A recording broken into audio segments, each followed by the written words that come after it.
And now from Washington, the Inside Scoop. All the news the government does not want you to hear.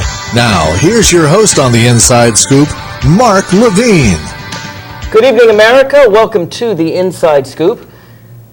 I'm your host, Mark Levine, former congressional attorney, and tonight I want to talk about impeachment.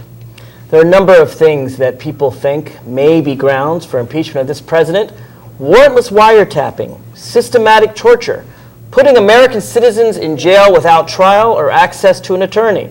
Indeed, what's going on at Guantanamo Bay, some say, is grounds for impeachment. And what about Dick Cheney? Did he indeed send Scooter Libby to out a CIA agent, an act which George Herbert Walker Bush said in another context was a traitorous act to out a CIA agent? And if he did, and if Scooter Libby covered it up, as Patrick Fitzgerald, the special prosecutor, has said, if George Bush pardoned Scooter Libby, maybe we should impeach Dick Cheney. Or how about Alberto Gonzales, our Attorney General, who doesn't seem to recall much of anything with regard to the firing of U.S. prosecutors, which itself is a crime under the Hatch Act to do so for political reasons. That's why Monica Goodling indeed pled the Fifth. There are a lot of issues here, and maybe it's all just a crazy idea. It's too much politics. It's not enough a question of law. We're going to be discussing the issue of impeachment in Virginia at George Mason University Saturday from 1 to 4 p.m. I want to encourage all of you to attend to that. But for now, I'm going to discuss the issue with a man who knows a lot about impeachment. His name is Gil Davis. He's a former federal prosecutor under Richard Nixon. In fact, he prosecuted a high-up official in the Nixon government. But he's perhaps most famous for being a lawyer for Paula Jones. That's right, the Paula Jones, the one who sued Bill Clinton for sexual harassment. We had Gil Davis take the case all the way up to the United States Supreme Court to say in a 9-0 opinion, you can sue a sitting president. Gil Davis is of the opinion that Bill Clinton should have been impeached.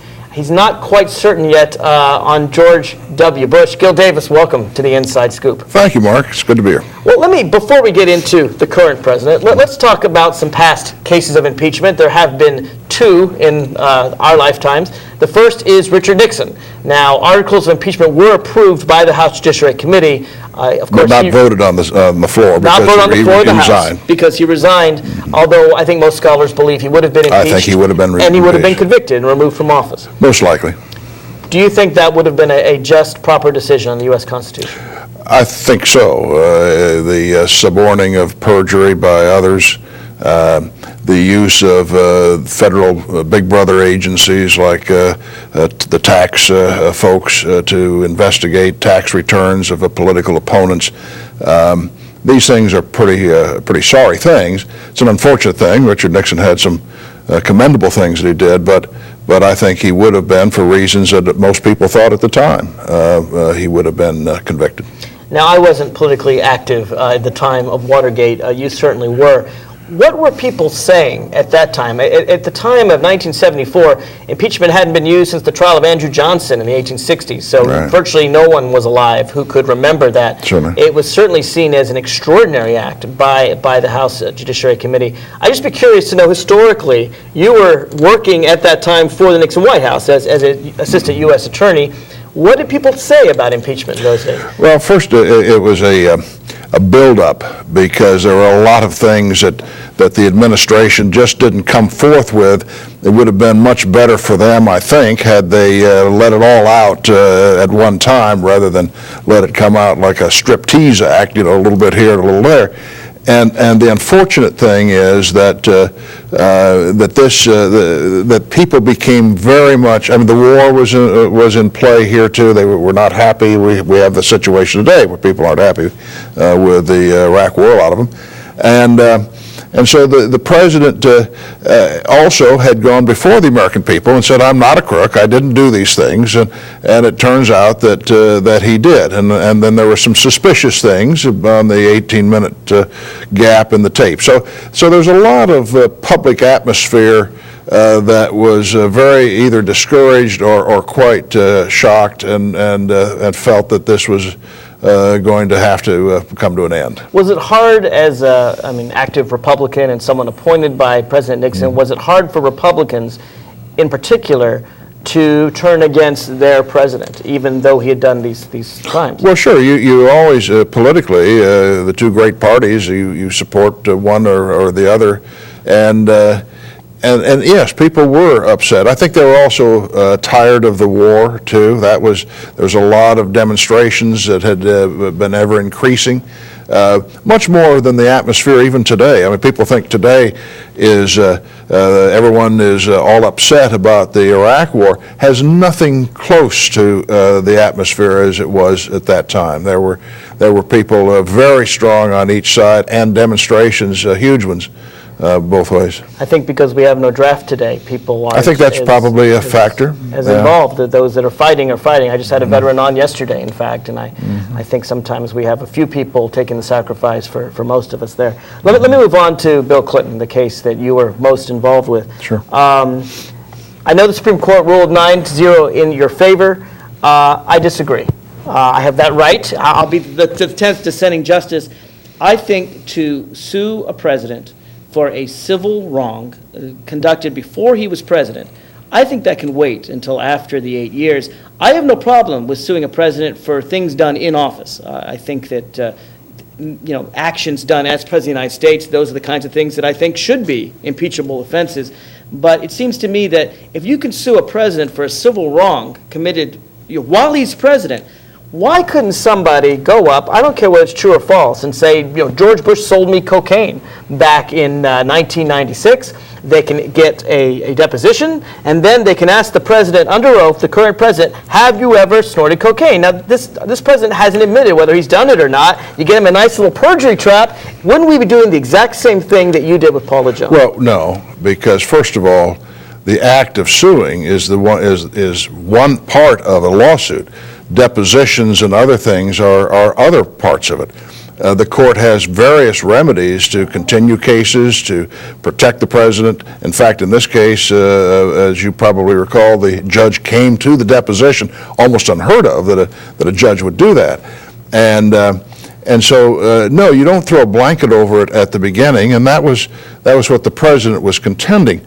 Couldn't it have been held 2 months after he left office? No, because you have statute of limitations problem. Well, what if they told the statute of limitations? Well, I mean, we do that all the time. Yes, but you'd have to have an act of Congress to do that. She had brought her suit under the Civil Rights Act about 3 days before that expired. Had an earlier 120 days under the Equal Opportunity Act, which had long since gone before I even got into the case. But Gil, I mean, you and I are both lawyers. I'm sure you've had a case where people have told, as an agreement, the statute of limitations. You make it.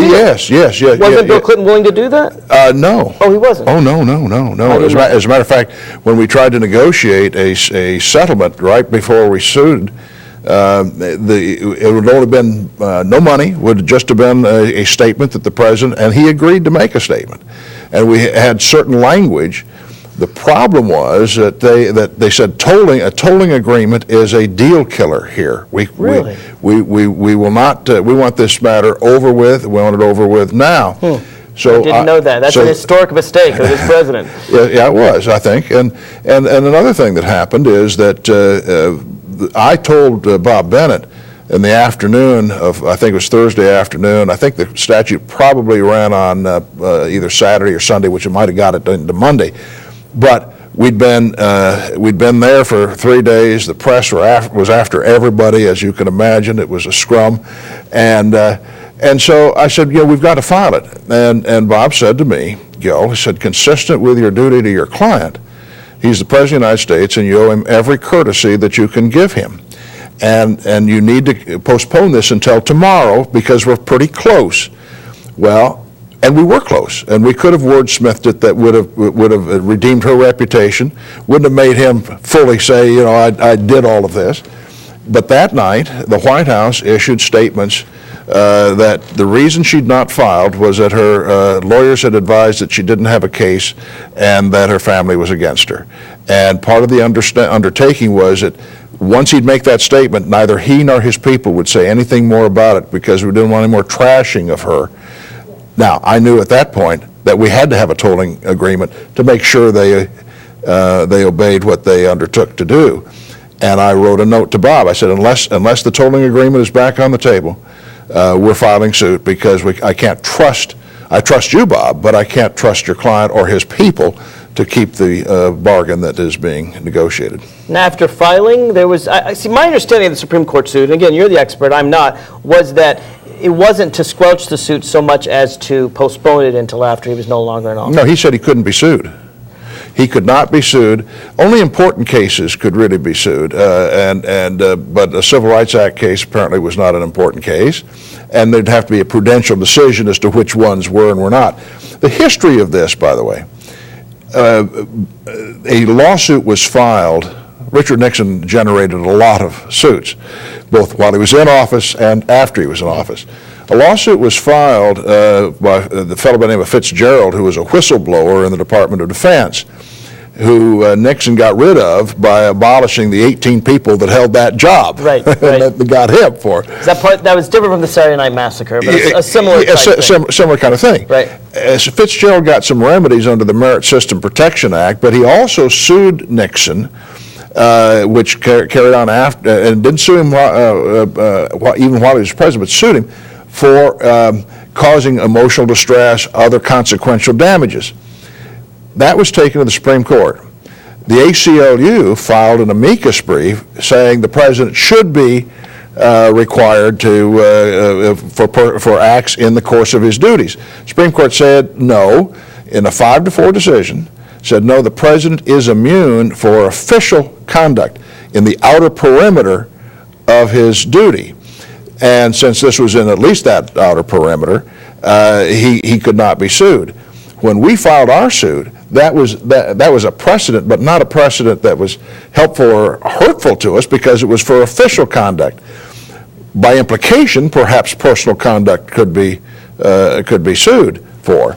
So we called the ACLU, and they were reluctant at first, but agreed that yes, we took that position before, and with even more force, we should take it now. So they filed an amicus in the case, and think of it this way too.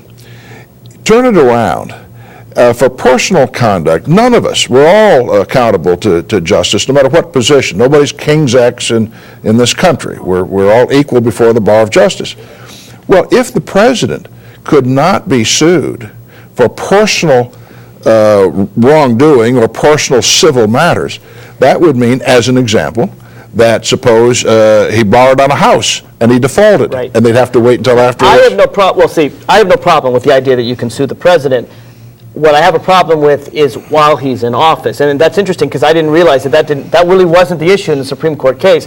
What is to prevent, and we only got about a minute left, so I may have to ask after the break, but what is to prevent someone from filing a suit against every president of the United States? It really strikes me that someone could file a suit against George Bush just to ask him that cocaine question that he refuses to answer. Well, it could. In fact, there were some copycat suits after this.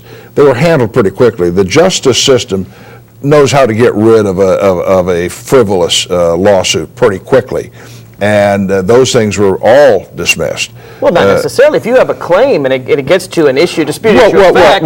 But you're thinking about somebody sold me cocaine several years ago.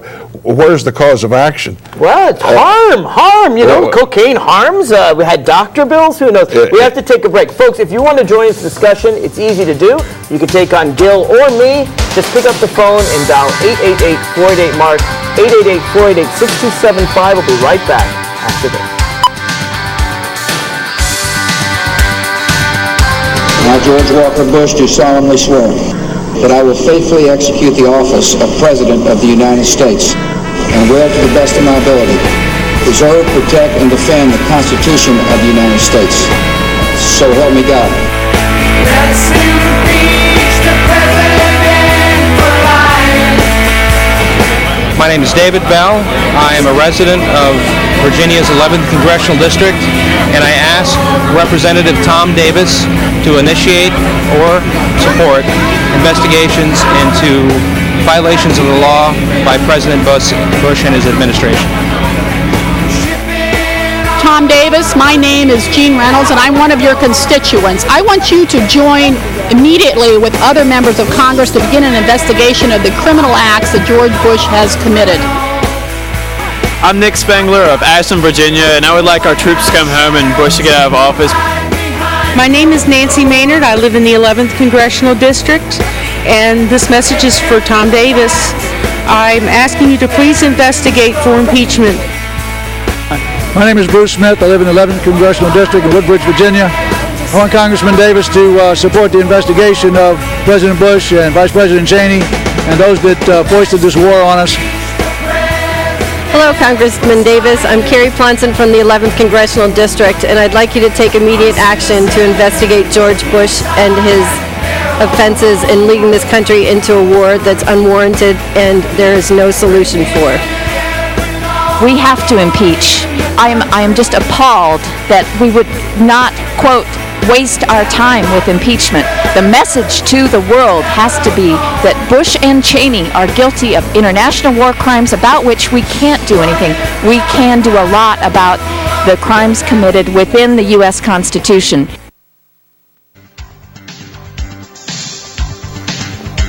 From Washington, back to the Inside Scoop with Mark Levine. Welcome back to the Inside Scoop. We're discussing everything from suing presidents of the United States to impeaching presidents of the United States.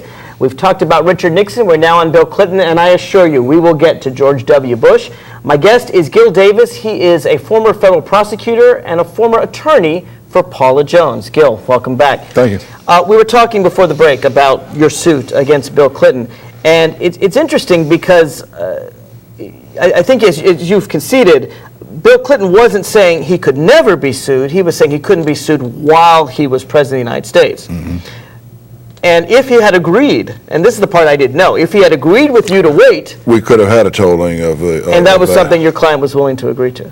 Well, we were willing to, there's a little bit of a distinction here because we were willing to enter into a settlement with a statement, and the tolling would be a period of time where she would preserve her action just in case she got trashed after that. So there wouldn't even have been a lawsuit at all. Oh, okay. But there had to be a settlement. You weren't agreeing to just sort of toll and make no statement until... It never came up.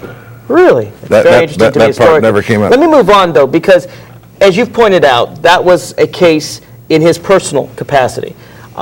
It seems to me that, if anything, suing a president in his personal capacity is a relatively low interest to the American people. I know they got a lot of interest in Bill Clinton's case, but not to maybe Paula Jones or the banker that loans him money. Exactly. It's very interested to the plaintiff, to Paula Jones. You know, if he hits someone with a car, that person is very interested.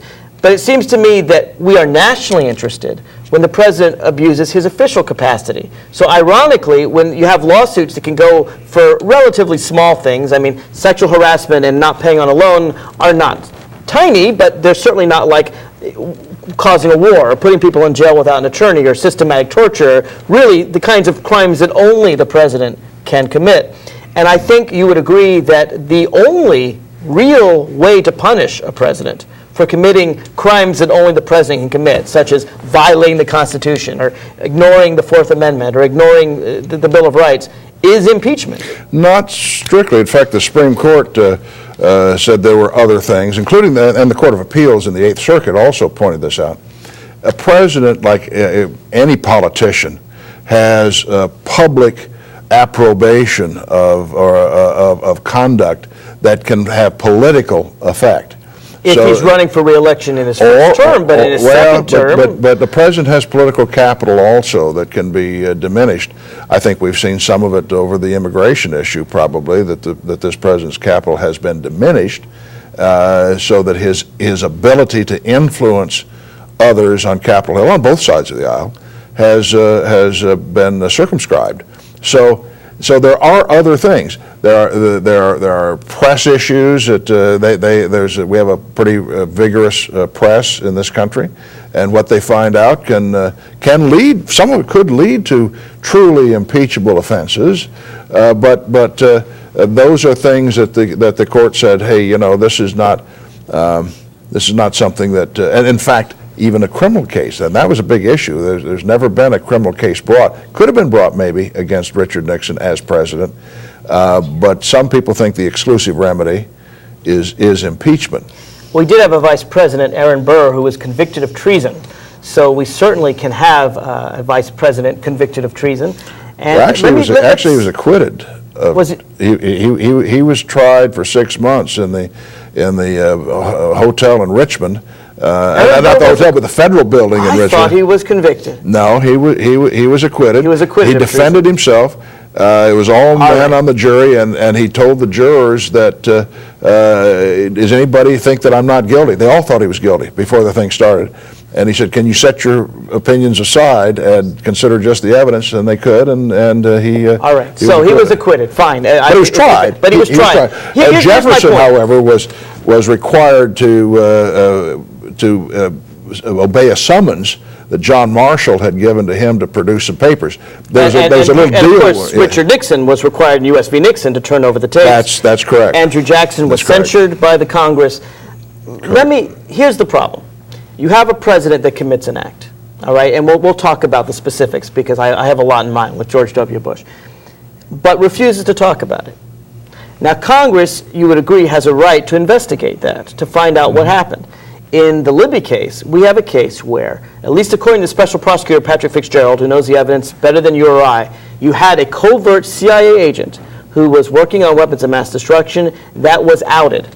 Well, according to his indictment, that happened. Well, but that was his indictment for Libby was for perjury in the investigation and obstruction of justice. The crime that was actually tried was the crime of obstruction of justice. But in the indictment, it mentions that Valerie Plame Wilson was a covert agent. It's actually in the indictment. Well, the judge said he didn't have to prove it. Not at the time. That is where the controversy has sort of arisen. It was pretty clear, apparently, to even Fitzgerald, that at the time that Libby was there, the issue of whether it was a crime to out this person was the question whether she was a covert secret agent. That's not what Patrick Fitzgerald has said. What he's said is that, in essence, Scooter Libby threw a bunch of sand in the face of the umpire, that to find out exactly what happened and who was behind this outing of this agent. Let's assume this. Let's assume that Libby, because he was convicted of it, assume he lied. The jury found that he lied. Yes, the jury found it, and he's been convicted. So he's been convicted, and all the evidence, as Patrick Fitzgerald said, there's a cloud upon the White House. All of the evidence seems to point to Dick Cheney. Not that he had enough to convict him beyond a reasonable doubt, but had Scooter Libby told the truth, there is certainly a possibility that Patrick Fitzgerald would have enough evidence to convict Dick Cheney beyond a reasonable doubt. We'll never know. He threw sand in the face of the umpire, but what Patrick Fitzgerald says is there's a cloud upon the White House, and you had Cheney's writings, to Scooter Libby in the margin. All right. Well, ironically, there's also been some suggestion that some of that information had already, from other sources, been he may have a defense. I don't know. The point is that here you have a guy who's going to jail to protect his higher-ups. I mean, that's what the jury found. That he obstructed justice. That he obstructed justice by not telling the truth to the prosecutors. To the right. Now, what motive could he have? Jury. We had other people. He could have lots of different motives. We have other people who talked about Valerie Plame Wilson. Karl Rove. We have Armstrong, I think. What's his name in the State Department? We have people who talked about her, but told the truth to the special prosecutor. Libby lied, and Libby was the chief of staff to Vice President Dick Cheney. At least there's, I think, a fair inference that he lied to protect his boss. He lied primarily in that he had no recollection of ever saying of outing her. Here's my question: when you have what at least George Herbert Walker Bush called a traitorous act, the outing of a CIA agent, and you have at least the question of that in this case, and you're investigating it, you're trying to find out what happens, and the highest ranking person in the vice president's office lies and obstructs justice. All right, he's in jail. If the president of the United States were to pardon Scooter Libby and were to say, in effect, it doesn't matter that you lied to investigators, it doesn't matter that you covered up, it doesn't matter that you threw sand in the umpire, possibly to protect the vice president, I'm letting you free. Well, that would seem to me to suggest to America that where there's smoke, there's fire. That in fact there was treason or some traitorous act. Well, if there was fire, then Fitzgerald would not have gone out of business. If Scooter Libby was covering up, he had all the resources to investigate whether there's been a cover-up. Certainly more power in many ways than the Congress even has. And I'm not sure, I don't recall if Cheney testified. He may or may not have. He did not testify. Okay, so if there was significant evidence that he, or at least a possibility of it, that this was a crime that Libby committed at the behest of his boss, then you would have thought that Fitzgerald would have done that. But all of that aside, let's assume that Fitzgerald didn't do his job, didn't go after whether or not his Libby's boss had done this. Your question is, if the president pardons him, is there something underhanded or suspicious about that should cause him, for the pardon, to be impeached? Well, the president has pardon power. True. And when he pardons people, they all have been convicted of crimes. These people are people who have been as Libby has. As Libby has. Same thing, and we had a little discussion before we went on the air. Bill Clinton's brother was pardoned. Susan McDougal was pardoned at the end of the day when he was leaving office. And in fact, I think probably Richard Nixon could have pardoned himself. Absolutely, he could have. There's no restriction on. He could have, right before he resigned, pardoned himself of all crimes. I'm pardoning Richard M. Nixon for crimes, any crimes committed. I would hope that would be overturned. I can't imagine. It is an absolute power to pardon himself. Absolutely. I'll check out my Constitution. That's an awful idea, and I think if it ever happened, we'd have an amendment pretty quick. But it shows the extent of the president's pardon power. Some of them do it with people who they think have been rehabilitated. Others do it for political reasons. They may do it for familial reasons, as Bill Clinton did with his brother. So that power of the pardon, and interestingly, this president has not done it yet, and he has given probably the fewest pardons in recent memory. But there's a big difference between pardoning for whatever reason, you don't think that justice was fairly applied or so forth, and pardoning a political person, someone who is in jail for what the special prosecutor called throwing sand in the referee. I mean, he is in jail for what the special prosecutor called a cover-up. Well, you couldn't find obstruction of justice of the president because he did it to keep information from getting on him when he has the full right to do the act. You can't do it for that act. I think he's protecting the vice president. Folks, if you want to call in, the toll-free number, 888-48-MARK. Be right back after this. This is Mommy's bed. Me and Jenny were jumping on it. Mommy's gun fell on the floor. I was a cowboy. Bang, bang, bang, bang. I said, Jenny, wake up, it's just pretend. But she wouldn't wake up.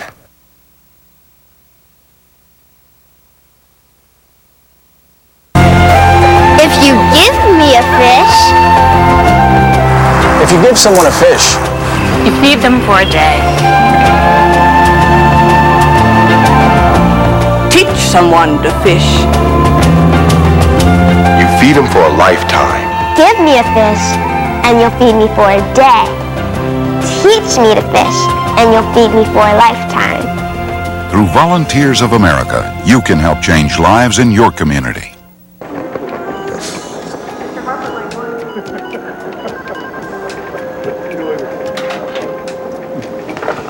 Hey, mister, studied algebra in school and got a better job than I could. You take the last cup. Oh, no, mister. Stuck in an entry-level job because you only learned basic math. I don't have a boss riding my butt like you do, so you take it so you can get back to your desk.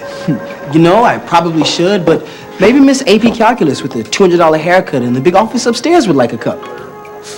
Oh, no, Mr. What was your name again? Never mind, it doesn't matter. I'm too busy doing important things to care. I just came down for some sweet and start. You know, if my limited math abilities weren't keeping me from getting a better job, I'd quit this afternoon. I don't blame you. But thank goodness you're stuck here because we really need someone to make the coffee. Turn it up, baby. Come on.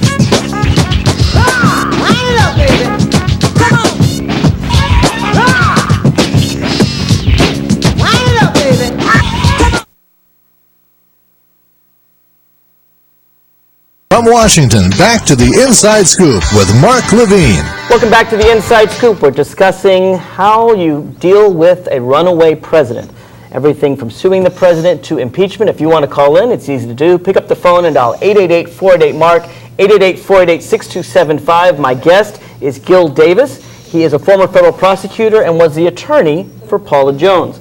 A lot of you have written in on the blog. I want to go to the blog and show some of your comments. We have one from Madeline in Kansas. I have noticed all the talking heads on corporate-owned television discussing that Scooter should be pardoned. How blatant they try to fool the American public with sound bites, never looking at the seriousness of the original crime. Scooter is either a traitor to the United States of America or a toady for the Bush administration. Either is unacceptable to we the people who love and honor our country. We also have Ed, who writes, Scooter Libby should be shot as a traitor, not jailed as a liar. His boss, El Duce, should be shot and then hung from a lamppost. Skip writes, impeachment? Mark, you are too nice of a guy. I think President Cheney and his pet goat should be sent to Abu Ghraib and then to all of the other secret torture prisons they have set up around the world. Let's see how fast they cry their little eyes out when subjected to 0.0000001% of what a single Iraqi went through these last years. Emotions are high. And I have to suggest to you that... Do you have anything on the other side? Actually, I don't. I do have writers that sometimes defend the president, but, you know, they're becoming fewer and far between. Well, it's your show. I mean, they're probably groupies here, aren't they? Well, not all. But here's the point. It's not just about Scooter Libby. To me, the most offensive thing, and my listeners pointed out, is the secret torture camps that we have all over the world where we're not reporting to Congress about secret prisons. Perhaps the most egregious, clear violation of the Constitution, in my view, is putting people in jail without giving them a right to an attorney, without even charging them with a crime, and including 2 American citizens, which, as you know, has been overturned by the U.S. Supreme Court. But, of course, the Sixth Amendment says very clearly that the accused shall enjoy the right to a speedy and public trial and be informed of the nature and cause of the accusation, to have an attorney represent him.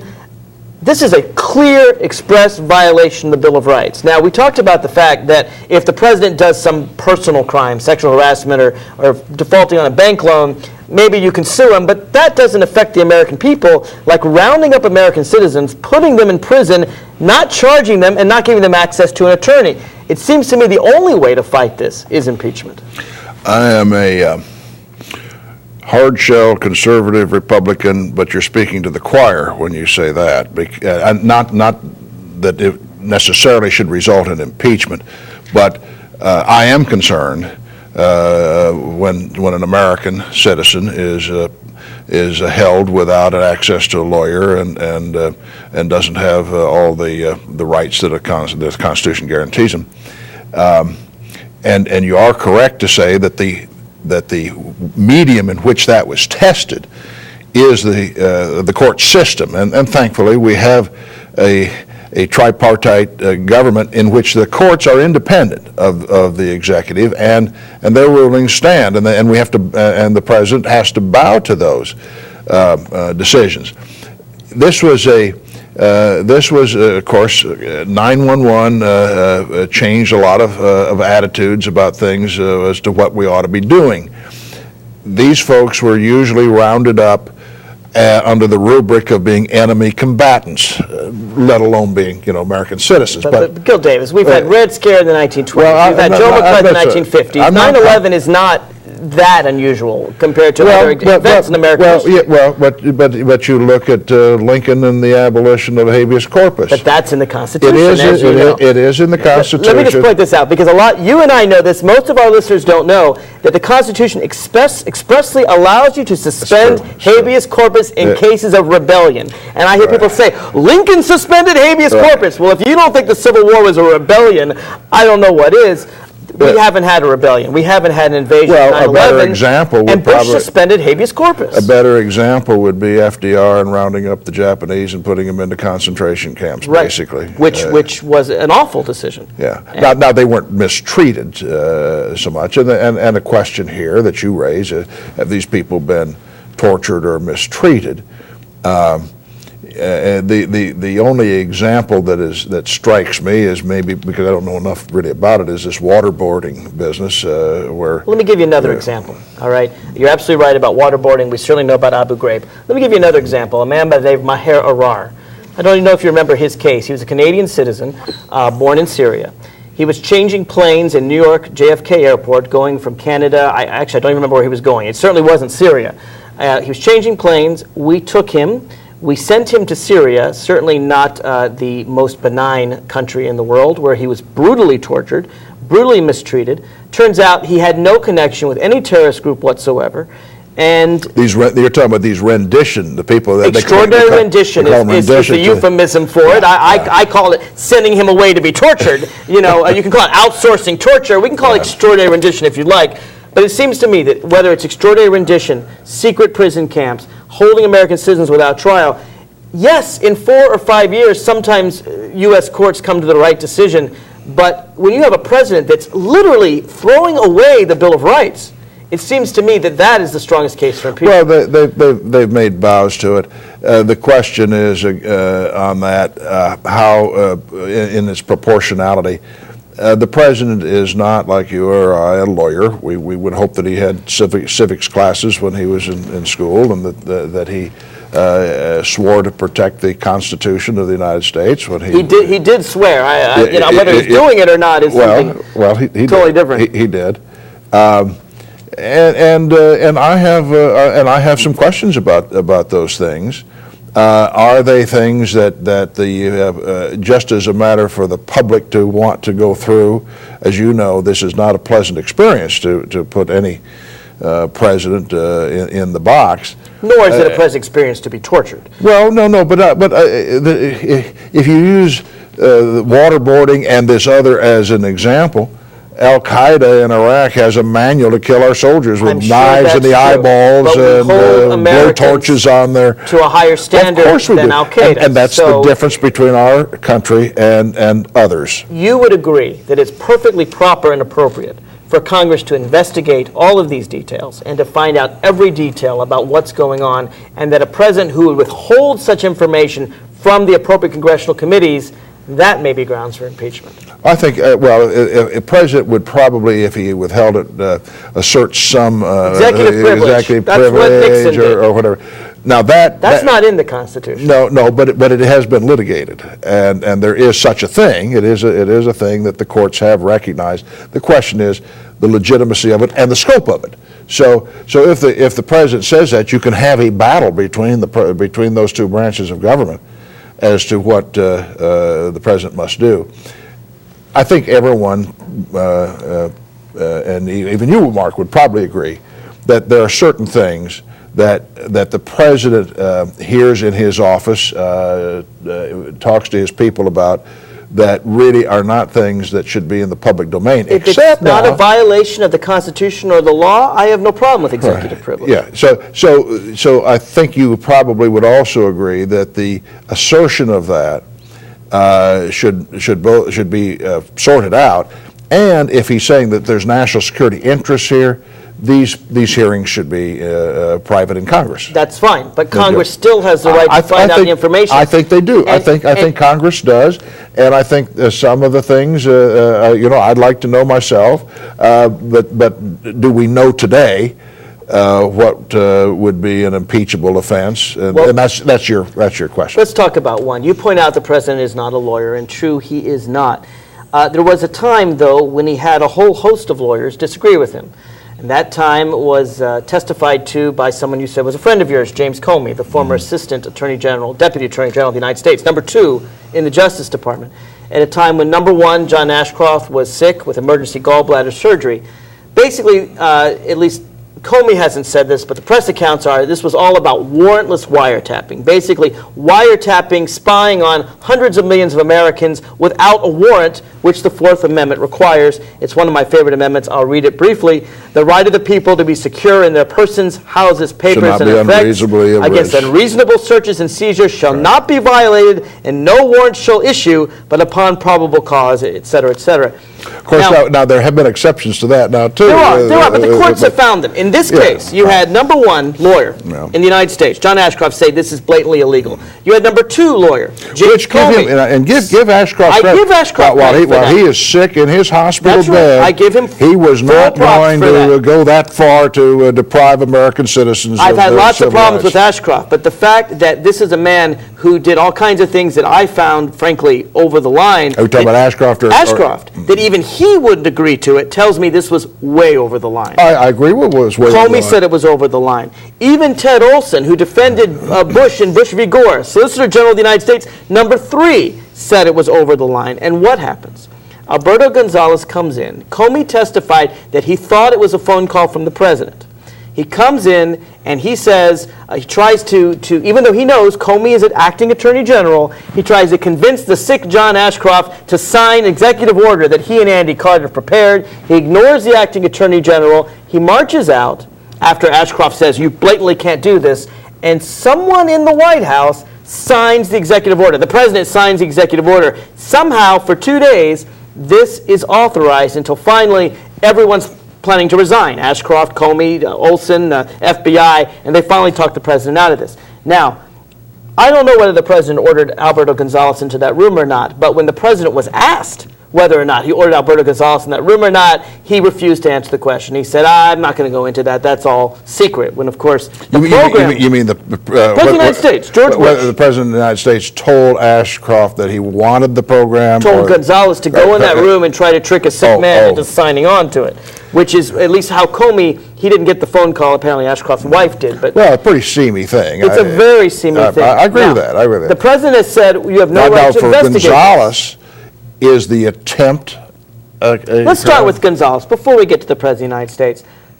I think enough has been shown against Alberto Gonzales that at the very least articles of impeachment should be considered against him for perjury, lying to Congress, for violation of the Hatch Act in terms of, we have what Monica Goodling said. Basically, they would constantly ask for the affiliation of federal prosecutors. He says, I have no idea how these people got on the list. Will someone rid me of this ignorant priest, to quote Thomas A. Becket, and yet he and his number 2 has resigned, his number 2's chief of staff has resigned. We have 5 people who have resigned. Ashcroft, it seems to me, is sitting on a sinking ship. And you're talking about Gonzales. Excuse me, I am talking about Alberto Gonzales. Yeah. He's on a sinking ship. And Congress tried a no confidence vote, and the Republicans said, no confidence, that's not in the Constitution. Well, impeachment is in the Constitution. Well, one of the things probably we ought to be thinking about, impeachment is a blunt instrument of and a final, a pretty significant one. But what we ought to be thinking about is the decency to remain in the office under this circumstance. You remember, was a Marvin K. movie, and Dr. Seuss said, Marvin K. Mooney, won't you please go now? Won't you go by car? Won't you go by cow?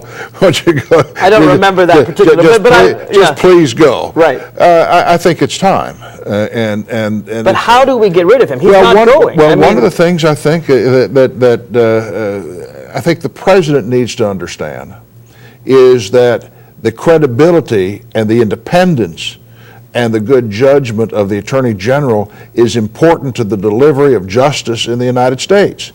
And he has lost that confidence, I think, across the board. And I'm talking about Republicans and Democrats on that subject. And it's time. James Comey said, I think very, very appropriately, that if Americans can't trust federal prosecutors, if they can't trust that judgment will be fair, he said he has to convince juries in all kinds of cases, including political cases. Right now there's a bribery case against William Jefferson of Louisiana. Now, I have no doubt in my mind that man is guilty, just frankly from the money in the freezer. It's enough to convince me.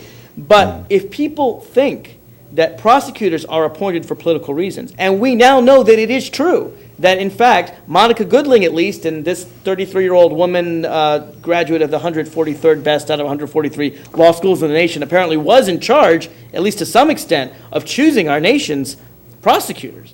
that she did so based on political affiliation, you can have juries. They're going to say, hey, we don't trust you at all. We're going to nullify this decision. Okay, but now you're talking about the United States attorneys themselves. Right, I am. And traditionally, and this goes back to the time when we first had United States attorneys, the president's party normally is a qualification to be selected. Now, in most instances, these are good and honest and competent people, and I think they mostly were in this case that they tried to get rid of. We're going to take a break. The phone number is 888-488-MARK. We'll be right back after this.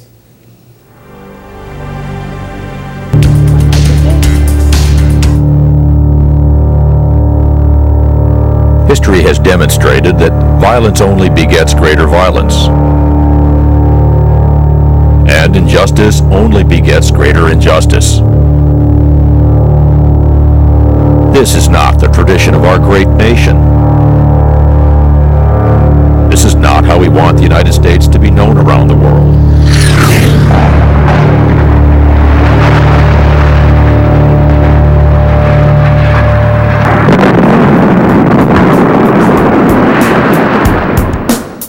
We have another tradition that we think ought to prevail. One that is more just and more powerful. There is a better way. If we truly want peace and security, then we must work hard for justice.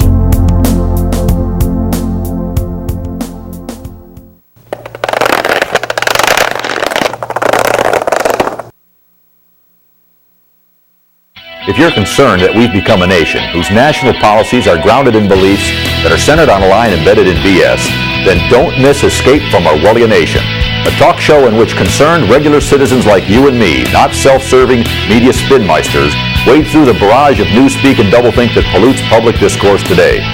Big Brother, Big Business, Big Media, and the big national parties who collude to keep we the people afraid and in the dark would prefer that you not watch. Show them who's in charge. Tune in to Escape from Orwellianation right here on Channel 10.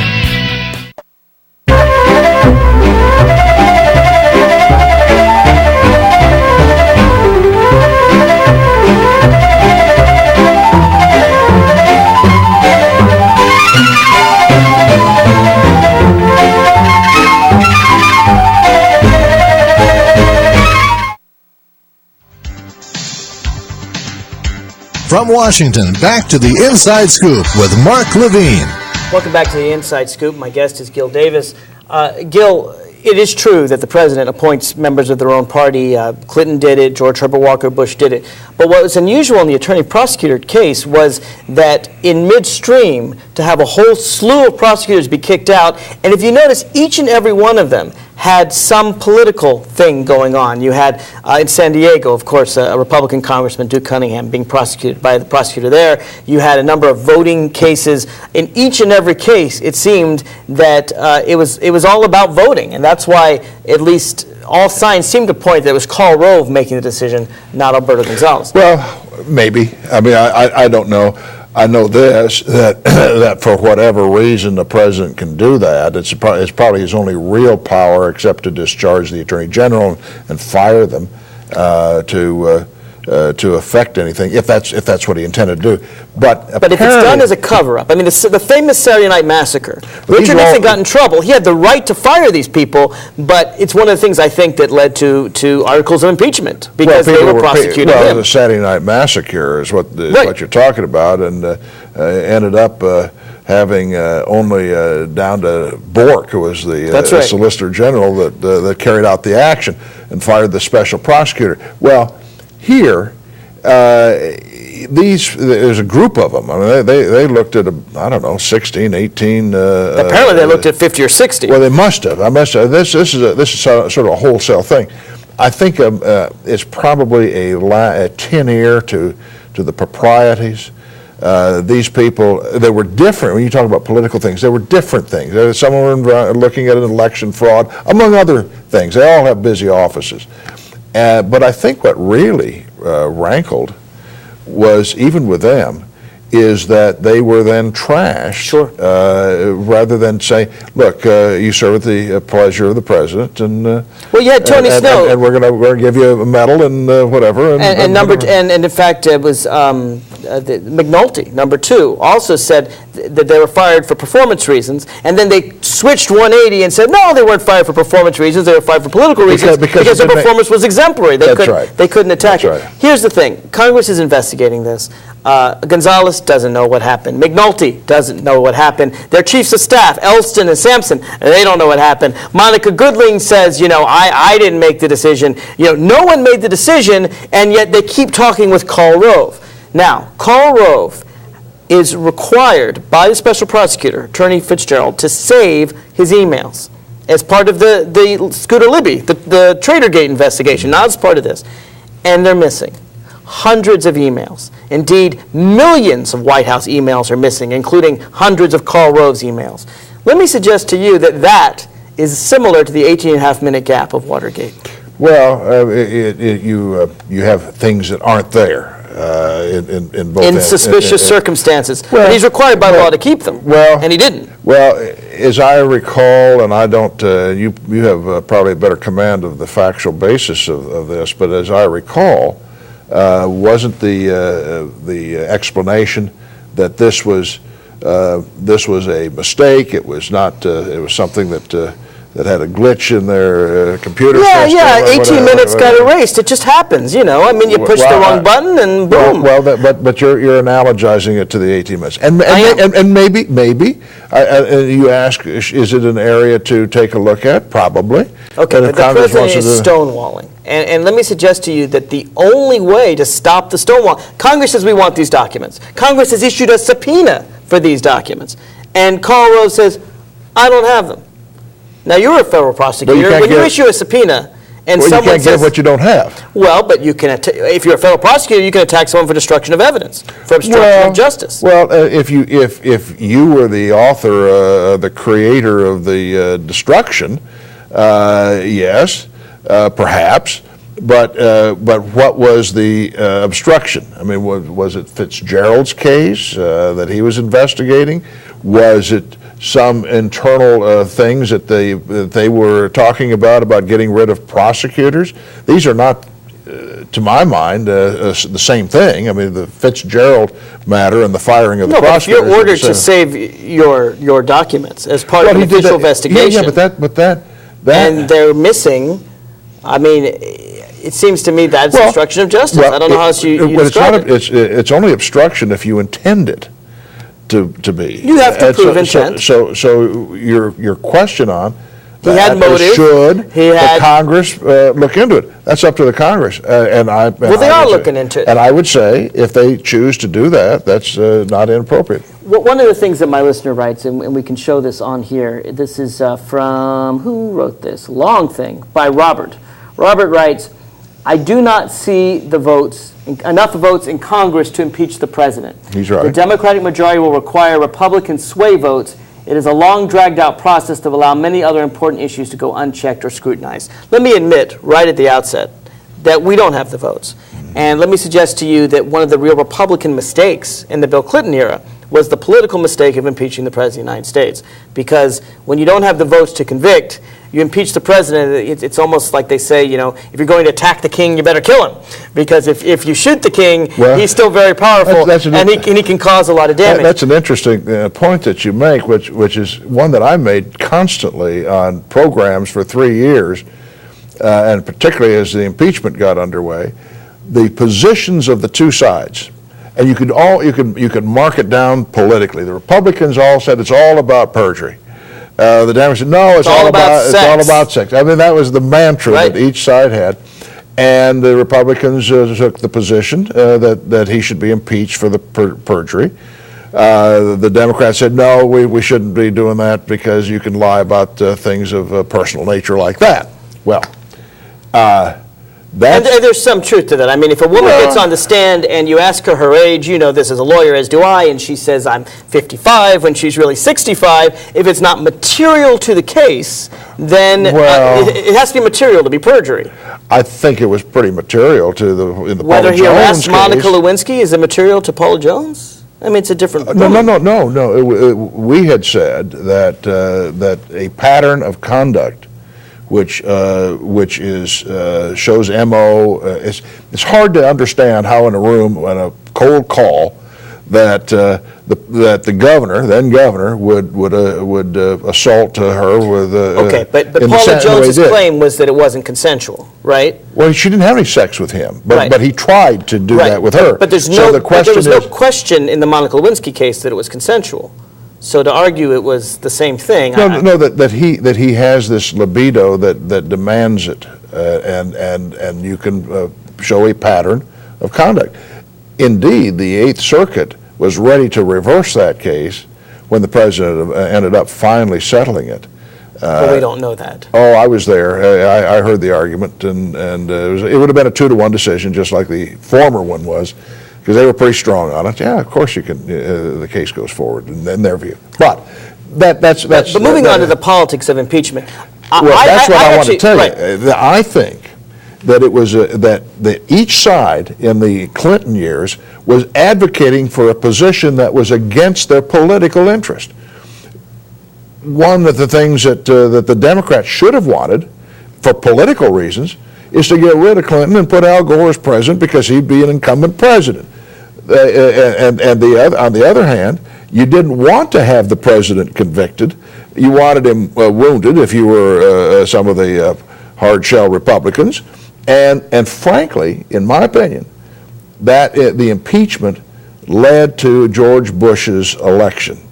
In fact, Really? you could even say the filing of the Paula Jones case. Well, let's say For this selection, since he wasn't really well, that's another issue. We could debate that. But the reason that it did is in that close election, and there were all sorts of things that could have changed. You know, in Tennessee and West Virginia, it was a gun issue, and had Gore not been so strong on that, fine.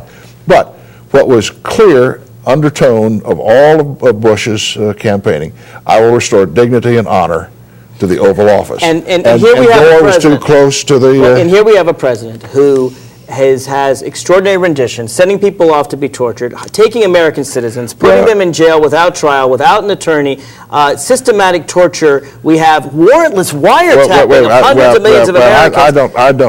I'm not going to accept all of the. I don't expect you to, but my point is there's enough smoke there that while I'm going to agree with you that politically it's not time for impeachment, I'm going to agree with Robert that we have to prove our case that it is not time politically for impeachment. I think there's enough there that if Congress were to pursue an investigation, the president may try to obstruct justice and hide it, but we need to show all these things to the American people. Then your guys are wimps. They're not going to do it. Well, they're doing it. They're starting to, and they need to do more. And Henry Waxman and John Conyers, more power to you.